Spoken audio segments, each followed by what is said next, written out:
اليوم مظاهرات بتعز، مظاهرات شفتهم اليوم يعملوا بقايا الاحتلال التركي. اليوم يقتلوا الناس يضربوا على المظاهرين رصاص مباشر.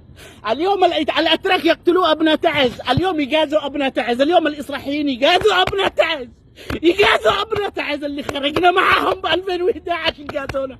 اليوم يجازونا، خرجنا على عفاش والكيس الدقيق ب5، اليوم الكيس الدقيق ب30 يقتلوا اي ما خرج من قدامهم، قتلوه، يقتلوا النساء، يقتلوا كل شيء قدامهم، يقتلوا الإصلاحيين، اصحاب قال الله واصحاب الرسول، يقتلوا الصحفيين، يقتلوا المصورين، كاميرا يقتلوا صاحب كاميرا. يا ناس يا عالم، انقذونا من بقايا الاحتلال التركي. هذول ما هم شمنيين، هذول اتراك ما هم شمنيين، حاشا لله انهم يمنيين، ما فيش يمني يعمل كذا بخو اليمني. هذول اتراك يا ابناء تعز، يجب ان نقوم ضدهم. احنا ماتين من الجوع داخل تعز، متنا من الجوع، يكفي متنا من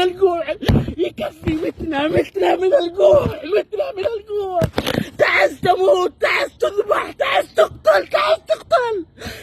تقتل، وهم يقاتلون على سيدهم أردوغان. تعز تقتل، أبناء تعز يذبحون اليوم، أبناء تعز يذبحون في محافظة تعز.